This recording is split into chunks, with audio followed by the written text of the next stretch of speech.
मोती लागल चुनरिया जिला शिवहर से लइहा हो।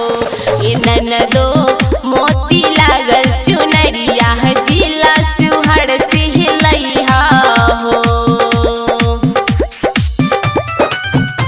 शिवहर से लइहा हो। ननदो मोती लागल चुनरिया जिला शिवहर से लइहा हो। जिला शिवहर से लइहा हो। पीके सुहानी चंचल करे तो हसेरी का वेष्ट हो।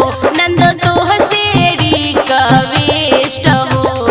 तो हसेरी का वेष्ट हो।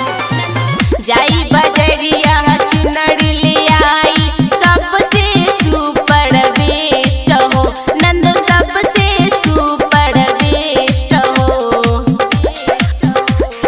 बतिया जानी भूलैहाना ए ननदो जानी घबराइहाना।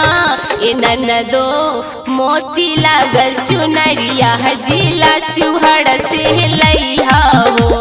ए ननदो गोटा लागल चुनरिया जिला शिवहर से लइहा हो। माँ दुर्गा रिकॉर्डिंग स्टूडियो, तरियानी बाजार, जिला शिवहर।